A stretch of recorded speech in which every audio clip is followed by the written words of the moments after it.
ప్రజ్ఞ ట్యుటోరియల్స్కి స్వాగతం. ఈ వీడియోలో మనం డిఎస్సి స్కూల్ అసిస్టెంట్ బయాలజీలో భాగంగా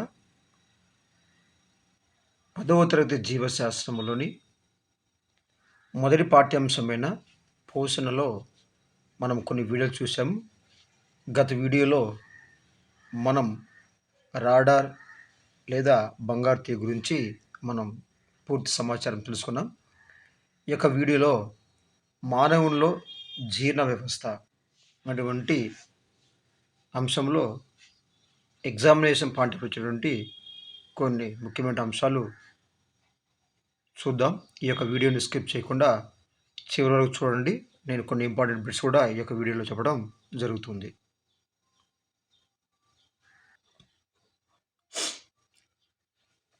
మానవునిలో జీర్ణ వ్యవస్థ. మనం గత వీడియోలో వివిధ రకాల జీవులలో మరి ఈ యొక్క జీర్ణక్రియ సంబంధించినటువంటి మరి డెవలప్మెంట్ అభివృద్ధి అనేది మరి అవి తీసుకున్నటువంటి ఆహారాన్ని బట్టి ఉంటుందని మనం తెలుసుకున్నామండి. ఈ యొక్క జీర్ణ వ్యవస్థ మానవులో మరి ఏ విధంగా ఉంటుందో మనం ఈ యొక్క వీడియోలో చూద్దాం. మానవ జీర్ణ వ్యవస్థ అనేది చాలా సంక్లిష్టమైనది. మానవ జీర్ణ వ్యవస్థ అనేది చాలా సంక్లిష్టమైనది. ఈ యొక్క జీర్ణ వ్యవస్థలో రకరకాల అవయవాలు, అదేవిధంగా జీర్ణరసాలు మరియు ఎంజైమ్ల సహాయంతో వివిధ విధులను నిర్వర్తిస్తున్నాయి. అంటే ఈ యొక్క జీర్ణ వ్యవస్థలో ప్రత్యేకించి ఒక భాగం కాకుండా ఈ యొక్క జీర్ణ వ్యవస్థలో వివిధ రకాల అవయవాలు, అదేవిధంగా జీర్ణరసాలు, అదేవిధంగా ఎంజైమ్ల సహాయంతో వివిధ విధులను నిర్వర్తిస్తుంటాయి. మరి ఈ యొక్క జీర్ణ వ్యవస్థ ఎలా ఉంటుందో మన పక్కపటంలో మనం ఈ యొక్క డయాగ్రామ్ని మనం చూడవచ్చు. రైట్. ఈ యొక్క డయాగ్రామ్ చూస్తే మనం చూడండి చాలా రకాల నిర్మాణాలు మనం కనబడుతుంది. ఇది మానవుని జీర్ణ వ్యవస్థ. దీంట్లో నోరు, లాలాజల గ్రంథి, ఆహార వాహిక, జీర్ణాశయం, అదేవిధంగా క్లోమము, కాలేయము, మరి పెద్ద ప్రేగు, చిన్న ప్రేగు, పురుషనాలు పై ఉన్నటువంటి రకరకాల భాగాలు కనబడుతున్నాయి. మరి ఈ యొక్క జీర్ణ వ్యవస్థ అనేది ఈ యొక్క జీర్ణక్రియ అనేది నోటితో ప్రారంభమై పాయువుతో అంతం కావడం అనేది జరుగుతుంది. మరి ఈ విధంగా ఉంటే మానవ జీర్ణ వ్యవస్థ అనేది సంక్లిష్టమైనది. ఈ సంక్లిష్టమైన ఈ యొక్క జీర్ణ వ్యవస్థ అనేది మానవుల్లో ఆహార నాళంతో మరి ఇది ప్రారంభమవుతుందండి. మరి మానవుల్లో ఈ యొక్క ఆహార నాళం అనేది పొడవైన గొట్టం వంటి నిర్మాణము. మానవులు నుండి యొక్క ఆహార నాళము పొడవైనటువంటి ఒక గొట్టం వంటి నిర్మాణం. మరి ఈ యొక్క ఆహార నాళం అనేది ఇది నోటి నుండి పాయి వరకు వ్యాపించి ఉంటుంది. ఈ యొక్క ఆహార నాళం ఎలా ఉంటుందంటే పొడవైన గొట్టం ఉంటుంది. ఈ గొట్టం వంటి యొక్క నిర్మాణం అనేది మరి నోటి నుండి అదే విధంగా పాయి వరకు వ్యాపించి ఉంటుంది. అంతేకాకుండా ఆహార నాళంలో వివిధ రకాల భాగాలను కూడా మనం గమనించవచ్చు. ఆహార నాళంలో వివిధ రకాల భాగాలను కూడా మనం గమనించవచ్చు. ఆహార నాళంలో ఒక్కొక్క ప్రాంతము ఒక్కొక్క ప్రత్యేకమైన విధిని నిర్వర్తించిన వీలుగా రూపొందించబడింది. ఈ యొక్క ఆహార నాళంలో ఒక్కొక్క ప్రాంతం అనేది ఒక్కొక్క మరి పనిని నిర్వర్తించడానికి వీలుగా రూపొందించబడింది. ఈ యొక్క మానవ ఆహార నాళం అనేది ఎక్కడండి? ఈ యొక్క మానవుని యొక్క ఆహార నాళం అనేది మరి నోటి నుండి మొదలై పాయి వరకు వ్యాపించినటువంటి జరుగుతుంది. ఇది మానవుని యొక్క జీర్ణక్రియలో మరి ఆహార నాళము. మరి మనం అనేక రకాల ఆహార పదార్థాలు తిన్నప్పటికీ అవన్నీ జీర్ణనాళం ద్వారా పంపబడతాయండి. మనం రకరకాల ఆహారాలు మనం తింటూ ఉంటాం ప్రతిరోజు.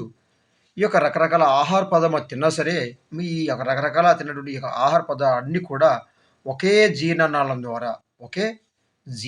ద్వారా నువ్వు మటన్ తిన్నా, చికెన్ తిన్నా, ఇంకా నువ్వు ఏది తిన్నా సరే రకరకాల ఆహార పదార్థాలు ఏవి తిన్నా సరే ఈ యొక్క ఆహార పదార్థాలు అన్నీ కూడా మరి ఒకే జీర్ణనాళం ద్వారా పంపబడతాయి. మనం తీసుకునే ఆహారం మన శరీరం గ్రహించడానికి, అదేవిధంగా ఉపయోగించుకోవడానికి వీలుగా ఈ సమయంలో అనేక రకాల చర్యలు జరుగుతాయండి. మరి మనం తినటువంటి ఈ యొక్క ఆహారం అంటే రకరకాల ఆహారం తినడము, ఈ యొక్క ఆహారం అనేది మన శరీరం గ్రహించడానికి, అదేవిధంగా మనం తినటువంటి ఆహారం అనేది మన యొక్క శరీరం ఉపయోగించుకోవడానికి వీలుగా ఈ యొక్క సమయంలో అనేక చర్యలనేవి ఈ యొక్క మన మన దేహంలో జరుగుతూ ఉంటాయి. రైట్. అయితే ముందుగా ఆహారం అనేది ఆహార నాళం గుండా బయలుదేరుతుంది. మరి ఆహార నాళం గుండా ఆహారం అనేది ఏ విధంగా బయలుదేరుతుందో మనము చూసే ప్రయత్నం చేద్దాం. రైట్. మనం తీసుకున్న ఆహారము నోటిలో దంతాల ద్వారా ముక్కలుగా చేయబడి నోటిలోని లాజము కలుస్తుంది. మొదటిగా మనం ఆహారం తీసుకున్నప్పుడు ఏదైనా ఆహారం తీసుకున్నప్పుడు ఏమవుతుందంటే ఈ ఆహారం నోట్లోకెళ్ళి ఈ యొక్క దంతాల ద్వారా ముక్కలు చేయబడి మరి చేయబడి అదేవిధంగా నోట్లో ఉండే ఈ యొక్క లాలాజలం అనేది ఆ యొక్క ఆహారం కలిసి ఆ యొక్క లాలాజలంతో కలుస్తుంది. ఈ విధంగా లాలాజలం రావడం వల్ల ఏమవుతుందంటే మరి ఆ యొక్క ఆహారం అనేది మరి తడిగా, అదేవిధంగా మెత్తగా, అదేవిధంగా జిగురు లేదా జాడు స్వభావాన్ని కలిగి ఉంటుందండి. అంటే మనం ఏ రకాల ఆహార పదార్థాలు తిన్నా సరే అదంతా కూడా ఆహార నాళంలోకి వెళ్ళిపోతుంది. మరి ఈ యొక్క ఆహార నాళం అనేది మరి నోటితో మొదలుపోయి మొదలయ్యి పాయువుతో అంతమవుతుందని చెప్పుకున్నామండి. మరి మనం తీసుకున్నటువంటి ఈ యొక్క ఆహారం అనేది నోటిలోకి వెళ్ళి మరి ఈ యొక్క దంతాల ద్వారా ముక్కలుగా చేయబడి మరి ఈ ముక్కలుగా చేయబడి ఈ యొక్క ఆహారంలో లాలాజలంతో కలుస్తుంది.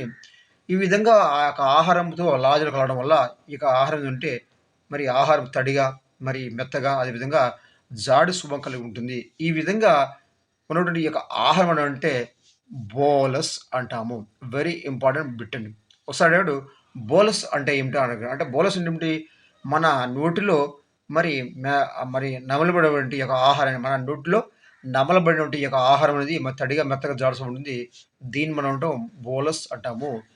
ఈ యొక్క బోలస్ ఈ యొక్క ప్రక్రియ మనం అంటే నమలడం అని అంటే మనం తీసుకుంటే ఆహారం నమలడం వల్ల జిగటగా, ముద్దగా, తడిగా తయారవుతుంది. ఆ విధంగా జిగటగా, ముద్దగా తయారయ్యేటువంటి ఆ యొక్క ఆహారాన్ని ఆ యొక్క నోట్లో ఉన్నటువంటి ఆ యొక్క ఆహారాన్ని మనం అంటే ఆ యొక్క ముద్దను మనం అంటే బోలస్ అంటాము. ఇది వెరీ ఇంపార్టెంట్ బిట్.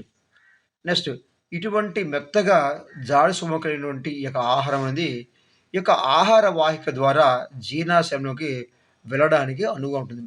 ఎప్పుడైతే మనం ఆహారం తీసుకున్నామో మరి ఆహారం నోట్లోకి వెళ్ళిపోతుంది. దంతాల ద్వారా ముక్కలు చేయబడి దానికి లాజం కలుస్తుంది. ఈ యొక్క లాజం ద్వారా ఆహారం మెత్తగా, తడిగా, జిగురు తయారవుతుంది. దీన్ని బోలస్ అంటాము. ఈ జిగురు ఉన్నటువంటి ఈ యొక్క మెత్తగా ఉండే ఈ పదార్థం అనేది మరి జాడు స్వభావం కలిగి ఉండటం వల్ల ఈ యొక్క ఆహారం అనేది ఈ యొక్క ఆహార వాహిక ద్వారా జీర్ణాశయంలోకి వెళ్ళడానికి మరి అనువుగా ఉండటం అనేది జరుగుతుంది. అయితే ఆశకుహరంలో మరి 3 జతల లాలాజల గ్రంథులైతే ఉంటాయండి. ఆశకుహరం నోరు తర్వాత మన జీర్ణ వ్యవస్థలో మొదటిది నోరు అండి. ఇక రెండవది ఆశకుహరము. రెండోది ఆశకుహరం. మరి ఈ యొక్క మన ఆ నోటి నుండి ఆహారం అనేది ఎక్కడికి వెళ్తుందంటే ఆశకుహరంలోకి వెళ్తుంది. ఈ ఆశకుహరంలో 3 జతల లాలాజల గ్రంథులు ఉంటాయండి. ఎన్ని జతలండి? 3 జతల లాలాజల గ్రంథులు ఉంటాయి. ఈ యొక్క లాలాజల గ్రంథులు స్రవించబడతాయి.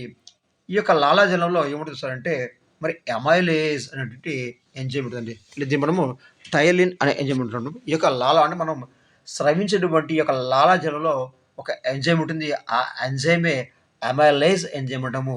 దీన్ని మనము టైలిన్ అనే కూడా అంటాం. ఈ యొక్క టైలిన్ ఎంజైము ఉంటుంది. అంటే మనం తీసుకున్నట్టు ఈ యొక్క ఆహారం అనేది ఎక్కడికి వెళ్తుంది? ఆశయకుహరంకి వెళ్ళిపోతుంది. నోటి నుండి ఆశయకుహరంకి వెళ్ళిపోతుంది. ఆశయకుహరంలో 3 జతల లాలాజల గ్రంథులు ఉంటాయి. ఈ లాలాజల గ్రంథుల ద్వారా ఏముంటే లాలాజలం అనేది స్రవించబడుతుంది.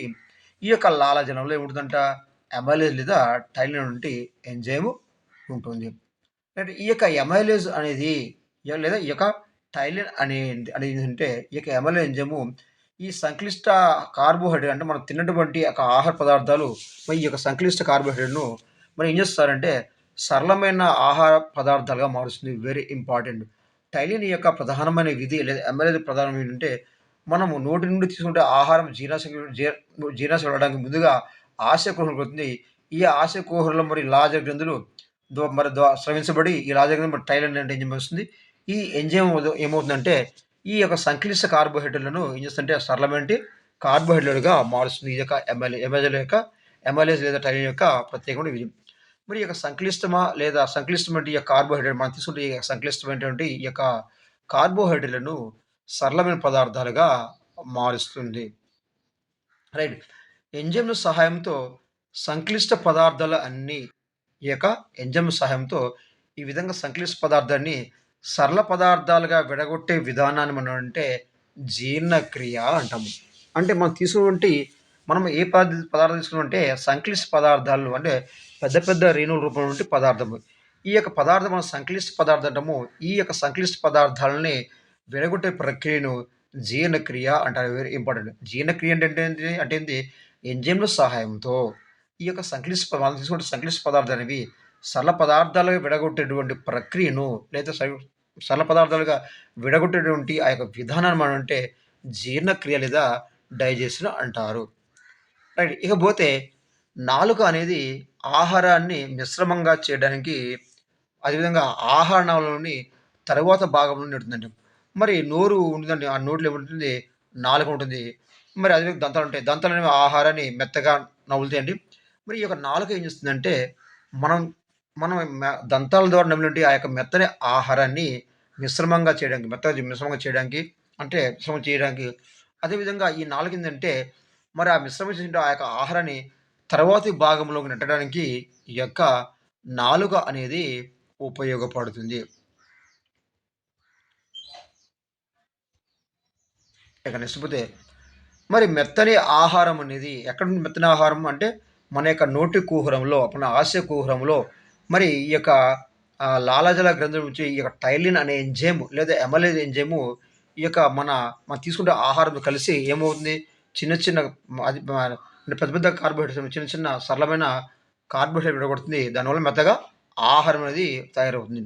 ఈ విధంగా మెత్తటి ఆహారం అనేది లాలాజలంతో కలిసిన తర్వాత దీంతోని లాలాజలంలో ఉన్నటువంటి టైలిన్ లేదా ఎమైలేజ్ ఉండి దాంతోని మరి కలిసిన తర్వాత లాలాజలంతో కలిసిన తర్వాత ఆహార వాహికలోకి పంపబడుతుంది. అంటే నోటి నుండి ఆశకూరము, నోటి నుండి ఆశకూరం నుండి ఈ యొక్క ఆహార వాహిలోకి ఈ యొక్క ఆహారం అనేది పంపబడుతుంది. మరి ఆహారం అనేది ఆహార వాహిక గుండా ప్రయాణిస్తున్నప్పుడు ఈ యొక్క ఆహారం అనేది ఆహార వాహిక ద్వారా ప్రయాణిస్తున్నప్పుడు అలలు లేదా తరంగాల మాదిరిగా ఉండే చలనాన్ని గమనిస్తాము. దీన్నంటే పెరిస్టాలిక్ చలనము అంటాం. ఇక్కడ మనం ఏం చూస్తాం మనం ఇక్కడ ఒకటి మనం 3 బిట్స్ చూసామండి. ఒకటేమో బోలస్ అంటే నోటిలో మెత్తగా ఉన్నటువంటి ఆహారం మనం బోలస్ అంటాం. ఇక రెండవది జీర్ణక్రియ. జీర్ణక్రియ అంటే ఏంది? ఎంజైమ్‌ల సహాయంతో సంక్లిష్ట పదార్థమును సరళ పదార్థంగా విడగొట్టే దాన్ని మనము జీర్ణక్రియ. బోలస్ అయిపోయింది. అదేవిధంగా జీర్ణక్రియ అయిపోయింది. ఇక మూడవది పెరిస్టాలిక్ చలనం. ఇది కూడా ఇంపార్టెంట్. పెరిస్టాలిక్ చలనం అంటే ఏంటి సార్ అంటే, మనం మెత్తగా ఉన్నటువంటి ఈ యొక్క ఆహారాన్ని లాలాజలంతో కలిసిన తర్వాత ఈ యొక్క ఆహారం అనేది ఆహార వాహికలోకి పంపబడుతుంది. ఈ విధంగా ఆహారం అనేది ఆహార వాహికలో ప్రయాణిస్తున్నప్పుడు ఆహారం అనేది ఆహార వాహికలో ప్రయాణిస్తున్నప్పుడు అలలు లేదా తరంగాల మాదిరిగా మనం ఉండేటి చలిస్తుండగా ఆ యొక్క చలనాన్ని మనం గమనిస్తాం. ఈ యొక్క చలనాన్ని మనం ఏమంటాం సార్ అంటే పెరిస్టాలిక్ చలనం అంటాం. ఏమంటారు? పెరిస్టాలిక్ చలనం అంటాం. ఇక నెక్స్ట్ పోతే ఈ యొక్క జీర్ణాశయంలో జీర్ణాశయం ఆహారం అనేది జఠర రసంతో మరియు హైడ్రోక్లోరిక్ ఆమ్లంతో కలిసి మరి చిలికినట్లయి ఆమ్ల మధ్యమంగా మారుతుంది. ఈ యొక్క ఆస్యకుహరం నుండి ఈ యొక్క ఆహారం అనేది మరి జీర్ణాశయంకొస్తుంది. జీర్ణాశయంకి వచ్చిన తర్వాత ఈ యొక్క జీర్ణాశయం నుండి ఈ యొక్క జఠరరసంతో అంటే ఆ విధంగా మెత్తగా ఉండే ఆహారం అనేది జీర్ణాశయం చేరినప్పుడు ఆ మెత్తని ఆహారం అనేది జఠరరసముతో మరియు హైడ్రోక్లోరిక్ ఆమ్లంతో హెచ్‌సిఎల్‌తో హైడ్రోక్లోరిక్ ఆమ్లంతో చర్యజరుపుతుంది. చర్యజరిపి ఏమవుతుంది? ఆ మెత్తని ఆహారం అంటే చిలికినట్లై ఆమ్ల మధ్యమంగా మారుతుంది. అంటే ఆమ్ల స్వభావం కలిగినటువంటి పదార్థంగా మారుతుంది. ఎక్కడ అంటే జీర్ణాశయంలో. దేని సమక్షంలో?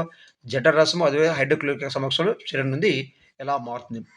ఈ దశలో ఆహారము అర్ధఘన రూపంలో చిక్కగా ఉంటుంది. ఎప్పుడు సార్ అంటే ఈ యొక్క జీర్ణాశయం చేయనటువంటి ఈ యొక్క జీర్ణాశయంలో చేరేటువంటి ఆహారం అనేది జఠరరసము అదే హైడ్రోక్లోరిక్ ఆమ్లంతో చర్య జరిపి చిలికినట్లై ఆమ్ల మధ్యంగా మారుతుంది. ఈ దశలో ఆహారం అనేది అర్ధఘన రూపంలో ఉండి చిక్కగా ఉండడం అనేది జరుగుతుంది. ఇక్కడ ఆహారంలో ఉన్నటువంటి ఈ ప్రోటీన్‌లు అదేవిధంగా పెప్సిన్ అనే ఎంజైమ్ చర్య వలన ఆహారం ప్రోటీన్స్ ఉన్నాయి కదండీ! మనం తీసుకునే ఆహారంలో ఈ ప్రోటీన్స్‌ని పెప్సిన్ అనే ఎంజైమ్ చర్య వల్ల చిన్న చిన్న అణువులుగా విడగొడతాయి. అక్కడేమో నోటిలో లాలాజల గ్రంథుల ద్వారా మరి సంక్లిష్ట పదార్థము సరళ పదార్థం మారుతుంది. ఇక్కడేమో జీర్ణాశయంలోకి మారిన తర్వాత పోయిన తర్వాత ఈ యొక్క ఆహారము అర్ధఘన రూపంలో చిక్కగా మారుతుంది. ఈ అర్ధఘన రూపంలో ఏర్పడినటువంటి ఈ యొక్క చిక్కగా ఉంటే ఈ యొక్క ఆహారం అనేది ఏమంటే మరి పెప్సిన్ మరియు ఈ ఆహారంలో మనం ప్రోటీన్‌లుంటాయి. అదేవిధంగా పెప్సిన్ ఉండండి. ఈ ఆహారం నుండి ప్రోటీన్‌లను అదేవిధంగా పెప్సిన్‌లను ఈ యొక్క ప్రోటీన్‌లను పెప్సిన్ అనేటి ఒక ఎంజైమ్ ఉంటదండి. ఈ పెప్సిన్ అనే ఒక ఎంజైమ్ ఏం చేస్తదంటే, ఈ యొక్క ప్రోటీన్‌లను చిన్న చిన్న అణువులు ఈ విధంగా చిన్న చిన్న అణువులుగా విడగొడుతుంది. ఈ యొక్క పెప్సిన్ అనేటువంటి ఎంజైమ్. ఈ విధంగా ఆహారం అనేది చిన్న చిన్న అణువులుగా విడగొట్టడం అనేది జరిగింది. ఈ విధంగా చిన్న చిన్నగా అణువులుగా విడగొట్టిన తర్వాత, ఈ యొక్క ఆహారం ఉన్నటువంటి ప్రోటీన్‌లు అదేవిధంగా కార్బోహైడ్రేట్‌లు అనేవి ఈ యొక్క ఆహారం నుండి ప్రోటీన్స్ అదేవిధంగా కార్బోహైడ్రేట్‌లనేవి చిన్న చిన్న ముక్కలుగా విడగొట్టబడి చిక్కటి రూపంలో మారుతుందండి. చిన్న చిన్న ముక్కలుగా విడబడి చిక్కటి రూపంలో మారుతుంది. దీన్ని మనము ఖైమ్ అంటాము. దీన్ని మనము అమాశయ పాకము అనుకుంటాము. దీన్ని అమాశయ పాకము అంటాము. రైట్. నోటిలో పదార్థాన్నేమో మనము బోలస్ అంటాము. ఏమంటే బోలస్ అంటాము. మరి ఖైమ్ అంటే ఏంది? అంటే ఈ విధంగా జీర్ణాశయంలో ఉన్నటువంటి ప్రోటీన్‌లు అదేవిధంగా ఈ కార్బోహైడ్రేట్‌లు చిన్న చిన్న ముక్కలుగా విడగొట్టబడి చిక్కటి రూపంలోకి ఈ యొక్క ఆహారం అనేది మెత్తగా చిక్కటి రూపంలోకి మారుతుంది. దీన్ని మనము ఖైమ్ లేదా అమాశయ పాకం అని కూడా అంటారు. నెక్స్ట్ జీర్ణాశయం చివర ఉండే వలయాకార సంవర్ణ కండరాలు. ఈ యొక్క జీర్ణాశయం ఉంటుంది ఇట్లా ఉంటదండి. జీర్ణాశయం ఉండి ఈ యొక్క చివర ఉన్నటువంటి ఈ యొక్క వలయాకార సంవర్ణ కండరాలు అనేవి మరి సడలటం అంటే వ్యాకోచించడం అర్థం. సడలటం వలన ఆహారం అనేది ఈ యొక్క జీర్ణాశయం నుండి చిన్న ప్రేగులోకి పంపబడుతుందండి. రైట్. ఇక్కడ జీర్ణాశయంలో మెత్తగా ఆహారం అనేది ఈ యొక్క ప్రోటీన్‌లు అదే కార్బోహైడ్రేట్‌లు అన్నీ చిన్న చిన్న ముక్కలుగా విడగొట్టబడి ఆహారం అనేది మరి చిక్కటి రూపంలో మారుతుంది. దీన్ని మనం అమాశయ పకం దీన్ని ఖైమ్ అంటాము. ఈ యొక్క ఖైము లేదా అమాశయ పకము అనేది అమాశయ పకం ఏం చేస్తుందంటే ఈ విధంగా జీర్ణాశయం యొక్క చివరి నుండి ఈ యొక్క వలయాకార సవర్ణ కండరాలు మరి ఈ యొక్క సంకోచ వ్యాకోచ లేదా సడలడం వలన సడలడం సడలడం వలన ఏమిటంటే ఈ యొక్క జీర్ణాశయం నుండి జీర్ణాశయం ఆహారం ఇది ఈ విధంగా మరి ఈ యొక్క వలయాకార సంవర్ణ కండరాల ద్వారా చిన్న ప్రేగులోకి చేరుతుంది. ఎప్పుడుంది ఈ యొక్క జీర్ణాశయం నుండి ఇప్పుడు ఆహారం ఎక్కడ వస్తుంది? చిన్న ప్రేగులోకి మరి పంపబడుతుంది. ఈ కండరాలు ఖైమ్ మొత్తం ఒకేసారి కాకుండా చిన్న చిన్న మొత్తాలుగా ఆహారాన్ని జీర్ణాశయం నుండి చిన్న ప్రేగులు నియంత్రిస్తాయి. మరి ఎలా సార్ మనం ఇక్కడ ఆల్రెడీ జీర్ణాశయంలో మెత్తగా చిక్కటి రూపంలో పదార్థం అన్నాం. ఈ యొక్క ఆహారం ఖైమ్ అనేది అమాశయ పకడము. మరి ఈ ఖైమ్‌ని డైరెక్ట్‌గా చిన్న ప్రేగులకు పంపదండి. ఏం చేస్తుందంటే ఈ యొక్క మెత్తగా చిక్కగా ఉండే ఈ ఖైమ్‌ని ఏం చేస్తుందంటే చిన్న చిన్న ముక్కలుగా చేసేసి ఈ యొక్క పదార్థాన్ని జీర్ణాశయం నుండి ఈ యొక్క చిన్న ప్రేగులకు వచ్చే విధంగా మరి నియంత్రిస్తాయి. రైట్. మరి ఆహార నాళంలో అతి పొడవైన భాగం ఏంటంటే చిన్న ప్రేగు. ఏంటి సార్? ఆహారంలో అతి పొడవైన భాగము చిన్న ప్రేగు. ఆహారంలో అతి పొడవైన భాగం ఏంటంటే చిన్న ప్రేగు అంటాం. మరి చిన్న ప్రేగు యొక్క పూర్వ భాగాన్ని ఆంత్రమూలం అంటారు. Very important. చిన్న ప్రేగు యొక్క చివరి భాగాన్ని చిన్న ప్రేగు యొక్క చివరి భాగాన్ని లేదా పూర్వ భాగాన్ని అంటే ఆంత్రమూలము అంటాము. ఇది చిన్న ప్రేగు అంటే అనుకుంటే ఈ చిన్న ప్రేగు చివరి భాగాన్ని మనం ఈ చిన్న భాగాన్ని అంటే దీన్ని మనం ఆంత్రమూలం అంటాము. మరి ఈ యొక్క ఆంత్రమూలంలో ఏం జరుగుతుంది సార్ అంటే ఈ యొక్క ఆంత్రమూలంలో కార్బోహైడ్రేట్లు, ప్రోటీన్లు మరియు క్రొవ్వుల జీర్ణక్రియ అనేది పూర్తవుతుంది. అంటే చిన్న ప్రేగు యొక్క పూర్వ భాగంలో లేదా చివరి భాగంలో పూర్వ భాగంలో మరి ఈ యొక్క ఆంత్రమూలం అని బాగుంటుంది.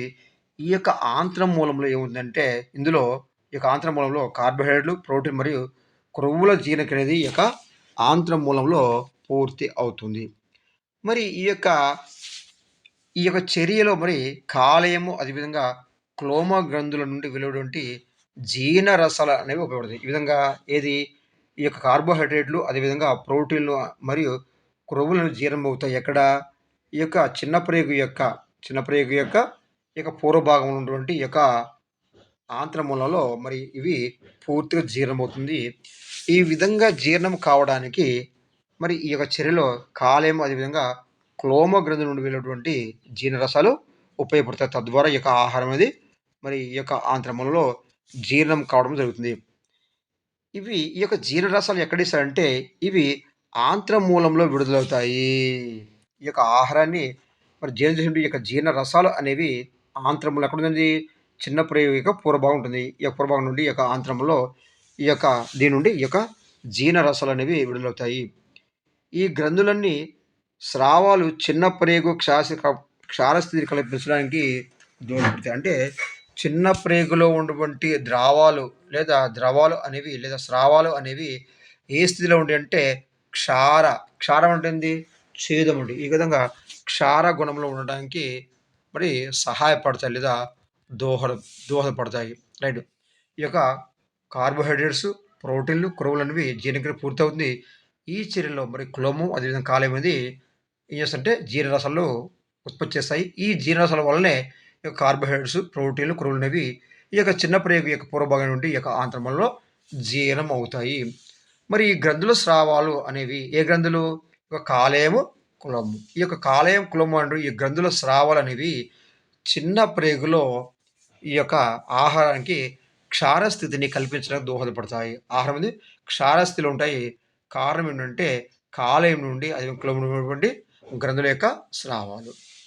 ఇక నెక్స్ట్ పోతే కాలేయం ద్వారా విడుదలయ్యే పైత్యరసం. ఏ రసం అండి? పైత్యరసం. కాలేయం ద్వారా విడుదలైనటువంటి ఈ యొక్క పైత్యరసం ఏం చేస్తుందంటే క్రొవ్వు పదార్థాలను జీర్ణం చేసి చిన్న చిన్న రేణులుగా మారుస్తుంది.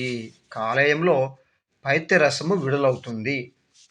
ఈ పైత్యరసం ఎందుకు సార్ అంటే మన తీసుకునే ఆహారంలో క్రొవ్వు పదార్థాలు ఏమైనా ఉంటే ఆ క్రొవ్వు పదార్థాలను జీర్ణం చేసి చిన్న చిన్న రేణువులుగా మారుస్తుంది ఈ యొక్క పైత్యరసం. ఈ పైత్యరసం ఎక్కడుంది?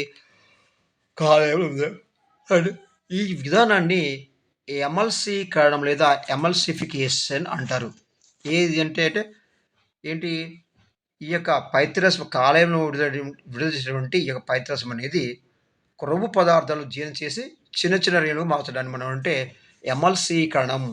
దీన్ని మనం క్రొవ్వుల ఎమల్సీకరణ లేదా ఎమల్సీకరణ దీన్ని మనము ఎమల్సిఫికేషన్ అని కూడా అంటాము.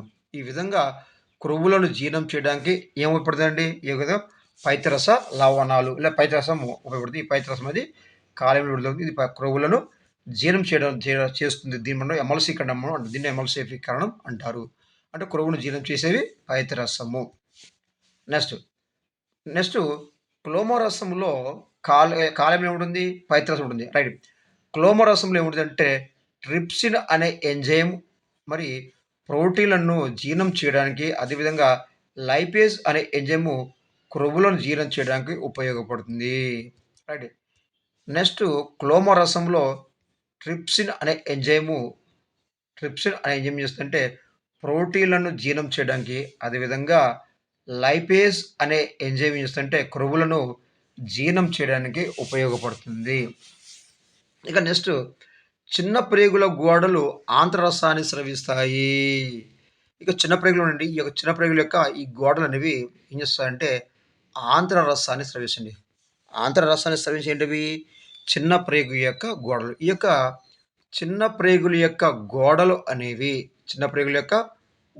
అనేవి ఆంత్రరసాన్ని స్రవిస్తాయి. దేన్ని స్రవిస్తాయండి? ఆంత్రరసాన్ని స్రవిస్తాయి ఈ యొక్క చిన్న ప్రేగు యొక్క గోడలు. ఈ యొక్క ఆంతరసం అనేది లేదా ఈ స్రావం అనేది ప్రోటీన్లు మరియు క్రొవ్వులను చిన్న చిన్న అణువులుగా విడగొట్టడానికి వీలుగా మార్పు చెందిస్తాయి. ఈ యొక్క చిన్న ప్రేగు యొక్క గోడలు ఉండే ఆంతరసం కూడా ఏం చేస్తాయంటే ఆంతరసాన్ని స్రవిస్తాయి. ఈ స్రావాలు ఏం చేస్తాయంటే ప్రోటీన్లు మరియు అదేవిధంగా క్రొవ్వులను మరింత చిన్న చిన్న అణువులుగా శోషించడానికి వీలుగా మార్పు చెందిస్తాయి ఈ యొక్క ఆంతరసం వచ్చేటువంటి ఈ యొక్క స్రావాలు అనేవి. నెక్స్ట్ కార్బోహైడ్రేట్స్ నోటిలో కొంతవరకు మాత్రమే జీర్ణమవుతాయి. కార్బోహైడ్రేట్స్ అనేవి నోటిలో కొంతవరకు మాత్రమే జీర్ణమవుతాయి.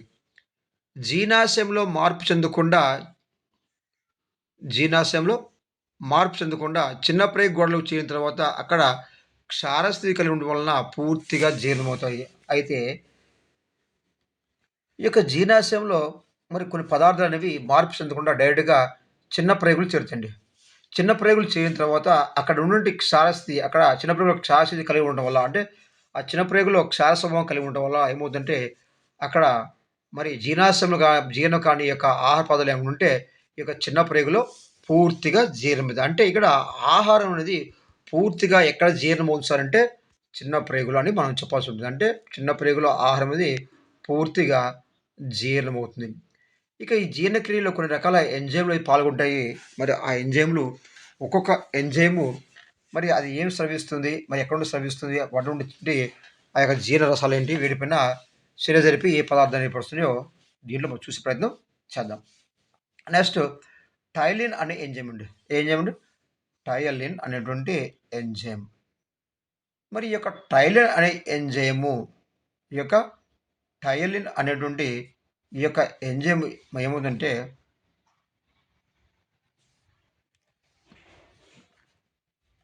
ఈ యొక్క టైలిన్ అనే ఎంజైమ్‌ని మనము అమైలేజ్ అనే ఎంజైమ్ అంటామండి.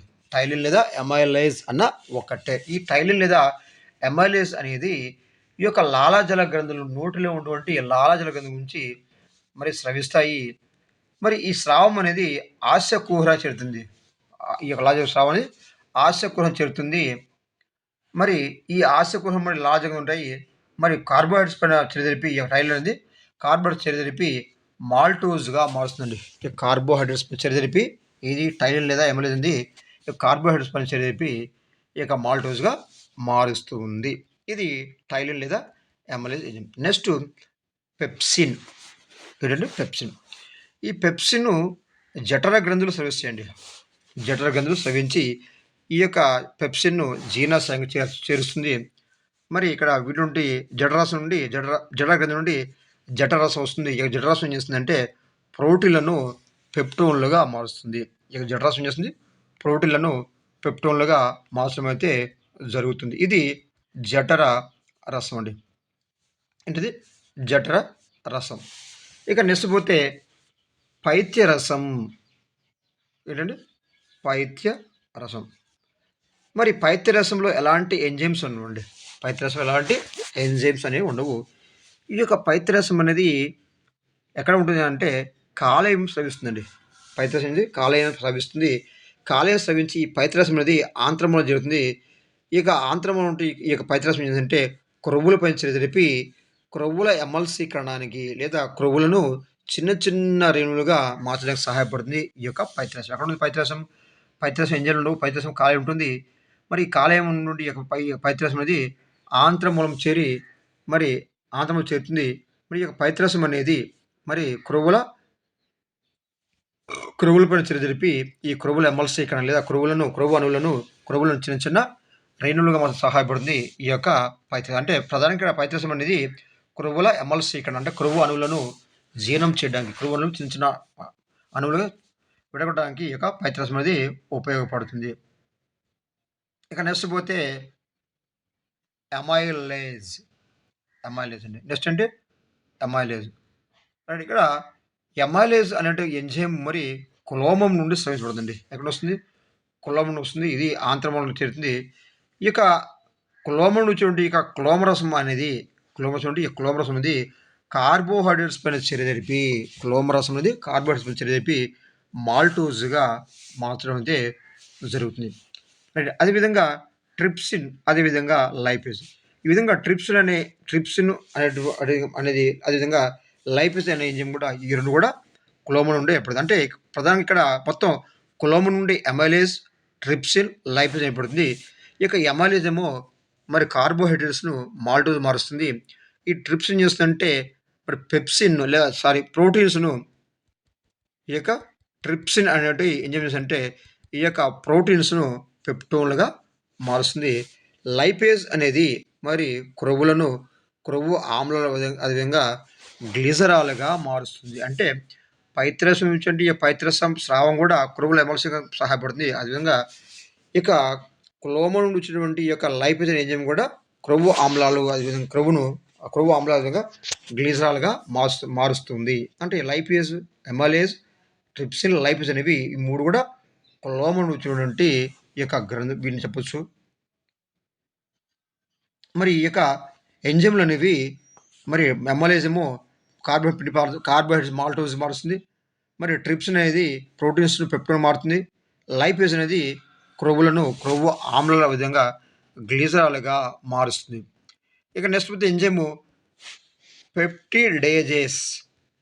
పెప్టిడేజేస్ అంటే ఎంజైము మరి యొక్క ఆంత్రమూలలో ఏర్పడుతుంది. ఇది చిన్న ప్రేగు నుండి ఆంత్రాసం ఏర్పడుతుంది. ఈ యొక్క పెప్టిడేస్ అంటూ మన ఎంజైమ్ ప్రధానంగా ఈ పెప్టైడ్స్‌ను అమైనో ఆమ్లాలుగా మారుస్తుంది. ఈ పెప్టిడేజ్ అనేటువంటి ఎంజైమ్ అనేది ఈ పెప్టైడ్స్‌ని అమైనో ఆమ్లాలుగా మారుస్తుంది. ఇక నెక్స్ట్ లాస్ట్ వన్ ఏమిటంటే సుక్రేజ్ అంటే ఎంజైమ్ అండి. సుక్రేజ్ అంటే ఎంజైమ్ ఉంటుంది. ఈ సుక్రేజ్ అనే ఎంజైమ్ ఏంటంటే సుక్రోజ్‌ను అంటే చెరకులో ఒక రకం చక్కెరని మనం సుక్రోజ్ అంటాము. ఈ యొక్క సుక్రోజ్‌ని మనం గ్లూకోజ్‌గా మారుస్తుంది. అంటే ఒకవేళ మనము చెరకు రసాన్ని తిన్నట్లయితే ఆ చెరకు రసం మన సుక్రోజ్ ఉంటుంది. ఈ చెరకు రసం నుండి సుక్రోజు గ్లూకోజ్‌గా మారుస్తుంది. ఏంటిదంటే సుక్రేజ్ అనేటువంటి ఈ యొక్క ఎంజైమ్. ఇది జీర్ణ వ్యవస్థ వంటి వివిధ రకాల ఎంజైమ్లు అవి నిర్వర్తించే విధులు. నెక్స్ట్ పోతే జీర్ణమైన అంత్య పదార్థాలు అనేవి ప్రేగు నుండి రక్తంలోకి ఏ ప్రేగు నుండి చిన్న ప్రేగు యొక్క గోడలు అంటే చిన్న ప్రేగులు పూర్తిగా జీర్ణమైన ఆహారం ఉంది. ఈ విధంగా పూర్తిగా జీర్ణం యొక్క ఆహారం అనేది చిన్న ప్రేగులో ఉంటుంది. జీర్ణమైనటువంటి యొక్క అంత్య పదార్థాలు అనేవి ఈ యొక్క ప్రేగు నుండి చిన్న ప్రేగు యొక్క గోడల నుండి రవాణా కావడాన్ని మనము శోషణ అంటారు. Absorption right. ఈ విధంగా జీర్ణమైన ఆహార పదార్థాలు మరి ఎక్కడ చిన్న ప్రేగు నుండి రక్తంలోకి చేరతాయండి.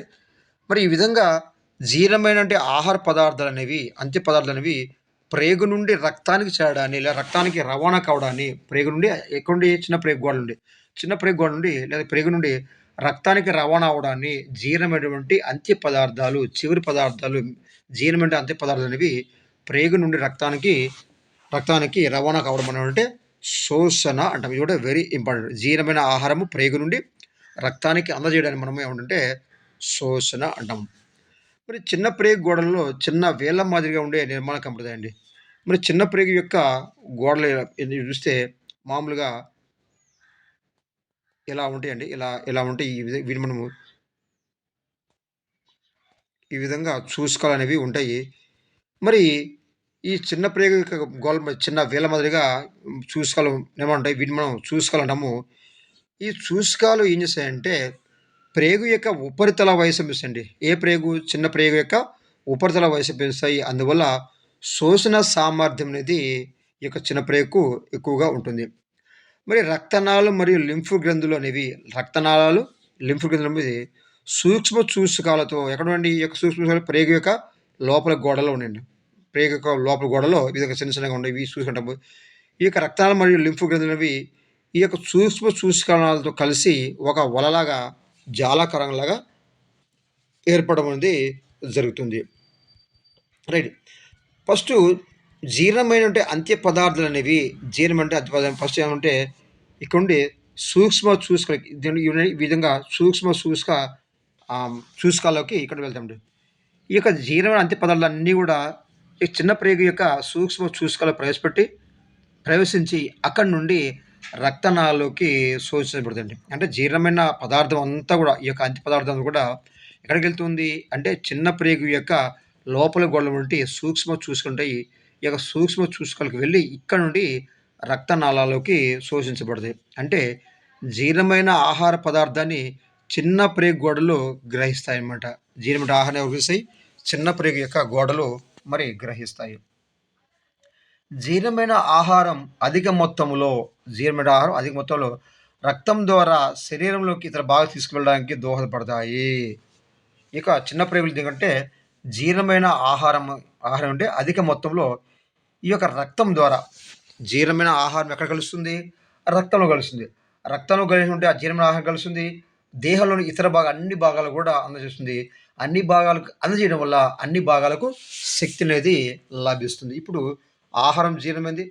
ఆహారం అనేది జీర్ణాశయం, జీర్ణాశయం నుండి చిన్న ప్రేగు, చిన్న ప్రేగులో చూసుకోలకొచ్చింది. ఈ చూసుకోల జరిగినప్పుడు ఈ యొక్క ఆహారం అనేది మరి ఈ యొక్క ఆహారం అనేది చూసుకోల ద్వారా రక్తంలోకి వెళ్తుంది. ఈ రక్తం నుండి ఇతర భాగాలకు తీసుకెళ్ళడానికి దోహదపడతాయి ఈ యొక్క సూక్ష్మ సూచకాలనేవి. రైట్. ఈ యొక్క సూక్ష్మ సూచకాల ద్వారా రక్తం ఆహారం అనేది మరి రక్తం ద్వారా ఇతర భాగాలకైనటువంటి ఇతర భాగాలకు తీసుకువెళ్ళడము జరుగుతుంది. ఇక జీర్ణం కాని మిగిలినటువంటి పదార్థం అనేది మరి జీర్ణం కాకుండా మిగిలినటువంటి పదార్థం అనేది ఎక్కడ ఉంటుందంటే పెద్ద ప్రేగులకు పంపబడుతుందండి. అంటే కొంతమందికి ఆహారం జీర్ణం కాదు. ఆ విధంగా జీర్ణం కానటువంటి ఈ యొక్క ఆహారం అంతా గూడా ఎక్కడ సారంటే పెద్ద ప్రేగులకి అంటే జీర్ణమైన ఆహారం అంటే జీర్ణమైన ఆహారమే చిన్న ప్రేగులో, జీర్ణం కాని ఆహారమేమో పెద్ద ప్రేగులో ఉంటుంది. ఈ పెద్ద ప్రేగులో నుండి ఈ యొక్క వ్యర్థ పదార్థాలనేవి తరువాత పాయువు ద్వారా పెద్ద ప్రేగు నుండి ఈ యొక్క వ్యర్థ పదార్థాలనేవి అంటే జీర్ణం కాని ఆహార పదార్థాన్ని ఈ యొక్క చిన్న ప్రేగు ద్వారా ఈ యొక్క పెద్ద ప్రేగులకి ఈ పెద్ద ప్రేగులంతా దీనిలో జీర్ణం కాని ఆహారం ఉంది. ఈ యొక్క జీర్ణం కాని ఆహారం అంతా మరి ఈ యొక్క వ్యర్థ పదార్థాలన్నీ కూడా ఈ యొక్క పాయువు ద్వారా బయటకు నెట్టబడతాయండి. పాయువు ద్వారా బయటకు నెట్టబడతాయి. మరి పాయువు ఆహార వాహిక యొక్క చివరి భాగం అండి. మొదటి భాగం ఏంటి? నోరు. చివరి భాగం ఏంటి? పాయువు. అంటే నోటితో ప్రారంభమయ్యి మరి పాయువుతో అంతమవుతుంది మానవుని యొక్క జీర్ణ వ్యవస్థ. రైట్. పాయువు ఆహార వాహిక చివరి భాగము.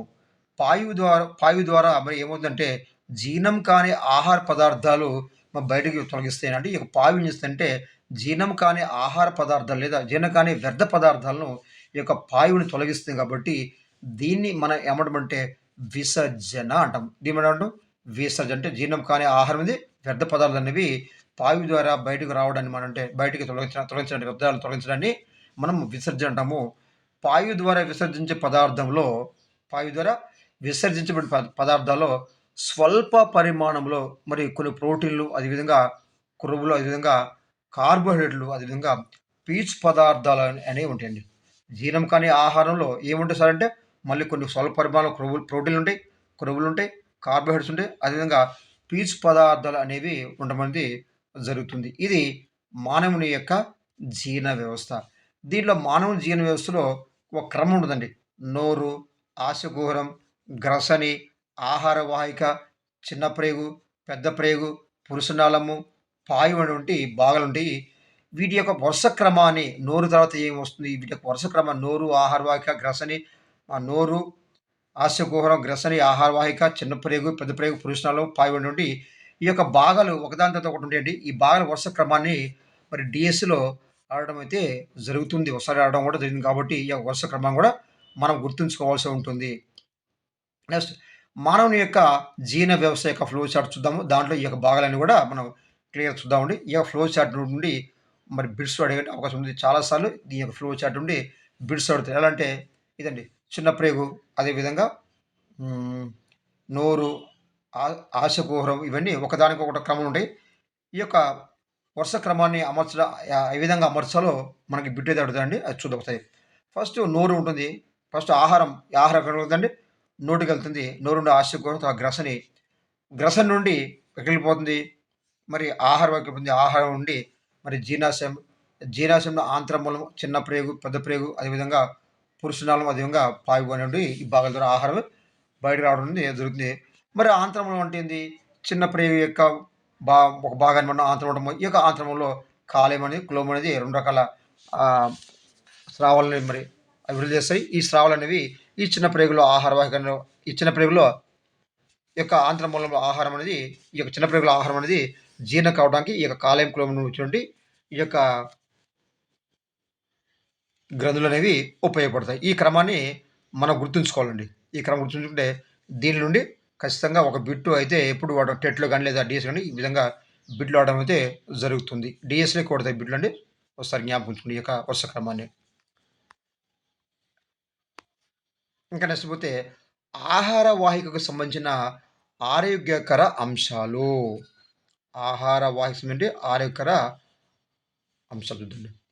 మనం తీసుకునే ఆహారం పైన ఆహార వాహిక పనితీరు అనేది ఆధారపడి ఉందండి. అంటే ఆహార వాహిక మంచిగా పనిచేయాలంటే మనం తీసుకునే ఆహారము మంచి ఆహారమై ఉండాలి. మరి మనం తీసుకుంటే ఆహారం పైన ఈ యొక్క ఆహార వాహి యొక్క పనితీరు అనేది ఆధారపడి ఉంటుంది. కొన్ని సందర్భాల్లో మనము తీసుకునే మితిమీరిన ఆహారం అనేది కొన్నిసార్లు ఆహారము మితిమీరి తీసుకుంటాం. మంచి ఫంక్షన్‌లో గాని దీనిలో పోయినప్పుడు మనకు టేస్ట్ ఉంటదని మనం మితిమీరి ఆహారం తీసుకుంటాం. ఈ విధంగా మితిమీరిన ఆహారం తీసుకోవడం వల్ల ఈ మితిమీరిన ఆహారం అనేది ఆహార వాహిక పైన ప్రభావం చూపుతుంది. ఆహార వాహిక పైన ప్రభావం చూపుతుంది. ఏ విధంగా మితిమీరిన ఆహారం తీసుకోవడం వల్ల అటువంటి సందర్భాలలో, అటువంటి సందర్భంలో మనం అనారోగ్యానికి గురి కావడం లేదా అజీర్ణంతో బాధపడంగా చూస్తుంటాం. కొంతమందికి అజీర్ణం అంటాము. దాన్ని వాతం చేయడం అంటాము. ఈ యొక్క అజీర్ణం లేదా అనారోగ్యం కారణం ఏంటంటే మితిమీరినటువంటి ఆహారం తీసుకుంటాం. ఈ మితిమీరిన ఆహారం తీసుకోవడం వల్ల ఆహార వాహిక యొక్క పనితీరు అనేది మార్పు వస్తుంది కాబట్టి అటువంటి సందర్భంలో ఈ యొక్క మితిమీరిన ఆహారం తీసుకోవడం వల్ల మనలో అనారోగ్యానికి గురి కావడం లేదా అజీర్ణంతో బాధపడడం అనేది మనం తరచుగా చూస్తూ ఉంటాము. అందుకని మితిమీరిన ఆహారం తీసుకోవడం మనకి ఆరోగ్యకరం కాదు. నెక్స్ట్ జీర్ణాశయం నుండి ఎక్కడండి? ఈ యొక్క జీర్ణాశయం నుండి అనవసరమైన పదార్థాలను కానీ, జీర్ణాశయం నుండి అనవసరమైన పదార్థాలను కానీ, హానికరమైన పదార్థాలను కానీ తొలగించడానికి మన శరీరం పాటించే ప్రక్రియనే వాంతి అంటాం. అంటే జీర్ణాశయంలో అనవసర పదార్థాలు చేయనప్పుడు లేకపోతే హానికరమైన పదార్థాలు చేయనప్పుడు, ఈ యొక్క అనవసర పదార్థాలు లేదా హానికరమైన పదార్థాలనేవి మన శరీరం నుండి బయటికొస్తుందండి. అవి శరీరం లోపల ఉండవు. బయటకొచ్చినప్పుడు ఆ ప్రక్రియ మనం ఏమంటే వాంతి అంటాం. వాంతి చేసుకుంటా ఉంటాం కదా! అదే. వాంతి లేదా వామిటింగ్ అంటాము. ఈ యొక్క వాంతి ఎందుకంటే, ఈ వాంతి ఎందుకొస్తుందంటే, మన శరీరం మన జీర్ణాశయంలో అనవసరమైన వ్యర్థ పదార్థాలు గాని, అంటే అనవసర పదార్థాలు గాని, లేదా హానికర పదార్థాలు చేయనప్పుడు, ఈ యొక్క వాంతి అనేది రావడం అనేది జరుగుతుందండి. ఈ విధంగా వాంతి వచ్చిన సమయంలో, వాంతి వచ్చినటువంటి ఈ యొక్క సమయంలో జీర్ణాశయం మరియు ఆహార వాహికలో పెరిస్టాలిక్ చలనం అనేది తిరోగమనంలో పురోగమనం జరిగితే ఆహారం లోపలికెళ్ళిపోద్ది. ఇప్పుడు తిరోగమనం జరిగింది కాబట్టి జీర్ణాశయం, ఆహారం వాహిక తిరోగమనం అంటే వెనక్కొస్తుంది. రైట్. ఈ యొక్క జీర్ణాశయం మరియు ఆహార వాహికలో పెరిస్టాలిక్ చలనం తిరోగమనంలో వెనక్కి ఎదగడం వల్ల ఏమవుతుందంటే ఆహారం అనేది నోటి నుండి బయట నెట్టబడుతుంది. వాంతులు జరగడానికి నెట్టబడుతుంది. రైట్. అయితే వాంతులు జరగడానికి అనేక కారణాలు ఉన్నప్పటికీ ఒక ముఖ్యమైన కారణం ఏంటంటే అతిగా తినడం. అదేవిధంగా తిన్న ఆహారంలో కొవ్వు శాతం ఎక్కువ ఉండడం. అంటే మన ఆహారాన్ని అతిగా తినడం వల్ల గాని లేదా ఆ కొవ్వు శాతం ఎక్కువ ఉండడం వల్ల ఏమవుతుందంటే తిన్నటువంటి ఆహారం అనేది మరి తిరిగి వెనక్కి వస్తుంది. దీన్ని మనం అంటే వాంతి అంటాము. ఈ వాంతి వల్ల ఏమవుతుందంటే జీర్ణాశయంలో అది ఆహారంలో పెరిస్టాల్టిక్ చలనం అనేది తిరోగమనంలో వెనక్కి జరుగుతుందండి. పురోగమనం జరిగితేనేమో ఈ యొక్క జీర్ణాశయము అదే విధంగా ఈ విధంగా జీర్ణాశయం అదే విధంగా ఆహారం అనేది శరీరంలో ఉంటుంది. కానీ తిరోగమనం జరగడం వల్ల ఏమవుతుందంటే తిన్నటువంటి ఆహారం అనేది పెరిస్టాల్టిక్ చలనం జరిగి బయటికి రావడం అనేది జరుగుతుంది.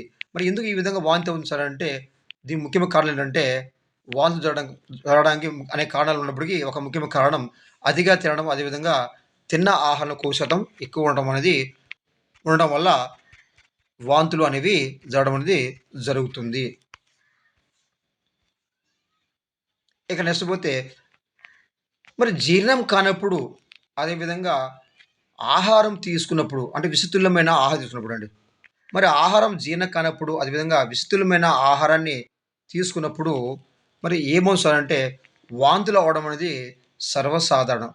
మనం సాధారణంగా ఫంక్షన్‌కెళ్ళినప్పుడు మటనో, చికెనో ఇలా చేసినప్పుడు మనకిష్టమైన ఆహారం అని మనం ఎక్కువగా తింటామండి. ఎక్కువగా తినడం వల్ల ఏమవుతుందంటే ఆ ఆహారం జీర్ణం కాకుండా మరి బయటకొచ్చేస్తుంది. ఒక్కోసారి బయట కలుషితమైన ఫుడ్ ఉంటుంది. అంటే ఆహారం కలుషితం అవుతుంది కాబట్టి, అలాంటి కలుషితమైన ఆహారం మన జీర్ణాశయం మనం భరిస్తుంది కాబట్టి, ఆ విధంగా విషతుల్యమైనటువంటి యొక్క ఆహారం గూడా ఈ యొక్క వాంతులు అవ్వడం అనేది ఈ యొక్క సర్వసాధారణ విషయం. అంటే జీర్ణం కానప్పుడు విస్తృతమైన ఆహారం తీసుకున్నప్పుడు వాంతులు అవ్వడం అనేది సర్వసాధారణమైన విషయం. సర్వసాధారణ విషయం. మనం ఎక్కువ రోజుల పాటు కొవ్వుతో కూడిన ఆహార పదార్థాలు తిన్నప్పుడు సాధారణంగా పైత్యముతో, పసరుతో కూడిన వాంతులతో బాధపడుతుంటాం. Very, very important. కొంతమందికి పైత్యంతో కూడిన పసరు అంటే మామూలుగా పసుపు రంగులో గాని, ఆకుపచ్చ రంగులో గాని నీళ్ళు నీళ్ళుగా నోటి నుండి బయటకు వస్తాయండి. దీన్ని మనం ఇవి పైత్యం లేదా పసరుతో కూడిన వాంతులు అంటాము. ఈ యొక్క పసరుతో కూడిన వాంతులు లేదా పైత్యముతో కూడిన వాంతులు ఎప్పుడు వస్తాయండి సార్ అంటే, మనం ఎక్కువ రోజుల పాటు కొవ్వుతో కూడిన ఆహార పదార్థాలు తిన్నప్పుడు, సాధారణంగా పైత్యముతో అదేవిధంగా పసరుతో కూడిన వాంతులతో బాధపడుతుంటాం. ఎక్కువగా కొవ్వు పదార్థాలు తిన్నప్పుడు కాలేయము కొవ్వును తట్టుకునే శక్తిని కోల్పోతుంది. అంటే ఇక్కడ కొవ్వు పదార్థాలు ఎక్కువగా తిన్నప్పుడు ఈ క్రొవ్వులను జీర్ణం చేసేది ఏంటిది? అంటే ఈ యొక్క కాలేయము. మరి ఎక్కువగా కొవ్వులు తిన్నప్పుడు ఈ యొక్క కాలేయం చేస్తుంటే ఈ యొక్క క్రొవ్వులను జీర్ణం చేయలేదు. అంటే కాలేయం అనేది క్రొవ్వును తట్టుకునే శక్తిని అంటే జీర్ణం చేసే శక్తిని తట్టుకొన్ మ శక్తిని కోల్పోతుంది కాబట్టి అప్పుడు మనం తలనొప్పి, అదేవిధంగా వాంతులతో బాధపడుతున్నాం. కాబట్టి అధికంగా ఉన్నటువంటి కొవ్వు పదార్థాలు తినడం కూడా ఆరోగ్యానికి హానికరమే. నెక్స్ట్ అదేవిధంగా మనం తీసుకున్న ఆహారం జీర్ణం కానప్పుడు మళ్ళీ ఎప్పుడు వాంతొస్తుందంటే, మనం తీసుకున్న ఆహారం జీర్ణం కానప్పుడు అజీర్తితో బాధపడుతుంటాం. మనకు అజీర్తి కలగకుండా ఆరోగ్యంగా ఉండాలంటే ఈ క్రింది జాగ్రత్తలు పాటించాలి. మనం తీసుకున్న ఆహారం జీర్ణం కానప్పుడు అజీర్తితో బాధపడతాం. అంటే అజీర్తి అంటే ఏంటి? వాతం చేయడం అంటాం దీన్నే. మనం అజీర్తితో మరి కలుషితమైన ఆహారం తిన్నప్పుడు కూడా మరి వాంతులేస్తాయి. మరి ఆహారం జీర్ణం కానప్పుడు అజీర్తి అంటే వాతం చేయడం అవుతుంది. మరి ఈ విధంగా అజీర్తి కలగకుండా మరి ఏం చేయాలి సార్ అంటే, జీర్ణం కావాలంటే ఏంటంటే కొన్ని జాగ్రత్తలైతే పాటించాలి. అవేంటే సాధారణంగా మన ఆహారం అనేది జీర్ణం కావాలంటే సాధారణమైన సమతుల ఆహారాన్ని తీసుకోవాలండి. మనకి అజీర్తి తగ్గాలంటే మనం ఎలాంటి ఆహారం తీసుకోవాలి? సమతుల ఆహారాన్ని తీసుకోవాలి. రెండవది తిన్న వెంటనే వ్యాయామం వంటి పనులు చేయకపోవడం. తిన్న వెంటనే వ్యాయామం వంటి పనులు చేయకపోవడం వల్ల ఈ యొక్క అజీర్తిని తగ్గించుకోవచ్చు. తర్వాత సరిపడినంత నీరు త్రాగాలండి. ఒక అజీర్తిని లేదా వాతాన్ని మనం తగ్గించుకోవాలంటే మనం ఏం చేయాలంటే సరిపడినంత నీళ్లు త్రాగాలి. అదేవిధంగా మలబద్ధకాన్ని నివారించడానికి పీచు పదార్థాలతో కూడినటువంటి ఆహారాన్ని తీసుకోవాలి. అంటే ఎక్కువగా మనం ఈ యొక్క ఆకుకూరలను అదేవిధంగా కాయగూరలను ఎక్కువ తింటే దాంట్లో పీచు పదార్థం ఉంటుంది. తద్వారా ఏమంటే మలబద్ధకాన్ని నివారించవచ్చు. జీర్ణక్రియ అనేది దానివల్ల ఎక్కువగా మెరుగుపడుతుంది. తిన్నట్టు ఆహారం జీర్ణం కావడానికి దోహదపడుతుంది కాబట్టి ఈ యొక్క పీచు పదార్థాలు మరి ఇది మలబద్ధకాన్ని నివారిస్తుంది. అందువల్ల మలబద్ధకాన్ని నివారించడానికి పీచు పదార్థాలతో కూడిన ఆహారాన్ని తీసుకోవాలి. ఇక నెక్స్ట్ తీవ్రమైన అజీర్తి కొంతమందికి తీవ్రమైన అజీర్తి కలుగుతుంది. అంటే తీవ్రమైన వాతం చేస్తుంది బాగా. కొంతమంది ఎక్కువగా వాసన చేస్తుంది. దీనికి కారణం ఏంటి సార్ అంటే తీవ్రమైన అజీర్తి కలగడానికి జీర్ణాశయం ఆంత్రమూలంలో ఏర్పడే పుండ్లండి. అంటే జీర్ణాశయం ఆంత్రమూలంలో పుండ్లు ఏర్పడడం వల్ల తీవ్రమైన అజీర్తి వస్తుంది. దీనికి గల ప్రధాన కారణం ఏంటంటే దీనికి గల ప్రధాన కారణం ఏమిటంటే మనం తీసుకునే ఆహారము మరి సాంక్రమిత లేదా ఆహారపు అలవాట్లు. మనం తీసుకున్న ఆహారము మరి సాంక్రమిత లేదా ఆహారపు అలవాట్లు అనేవి చూడవచ్చు. అంటే మనం ఈ యొక్క ఆహారపు అలవాట్లు అనేవి మరి సరిగా లేకపోవడం వల్ల ఈ యొక్క తీవ్రమైనటువంటి ఈ యొక్క అజీర్తి కలుగుతుంది. మరి ఈ మధ్య కాలంలో జీర్ణాశయ అల్సర్లకు బ్యాక్టీరియా కారణం అవుతుందండి. జీర్ణాశయ అల్సరు మరి ఎందుకొస్తున్న కారణం దీనికి బ్యాక్టీరియా కారణం అవుతుంది. మరి ఈ యొక్క జీర్ణాశయ అల్సర్‌కు బ్యాక్టీరియా కారణం మనం 8వ తరగతి బయాలజీలో మన సూక్ష్మ ప్రపంచం మనం నేర్చుకున్నాం. ఈ వీడియో కూడా ఆ యొక్క మన యూట్యూబ్ ఛానెల్ ఉంది. ఆ యొక్క వీడియోని కూడా చూసే ప్రయత్నం చేయండి. ఇది మనకి మానవునిలో జీర్ణ క్రియ, అదేవిధంగా వాంతులు, అజీర్తి అనే విషయం గురించి మనం నేర్చుకున్నామండి. ఇక నెక్స్ట్ వీడియోలో పోషకాహార లోపంలో కలిగిన వ్యాధులు ఏంటో మనం నేర్చుకుందాం. అంతవరకు చూస్తూనే ఉండండి ప్రజ్ఞ ట్యుటోరియల్స్.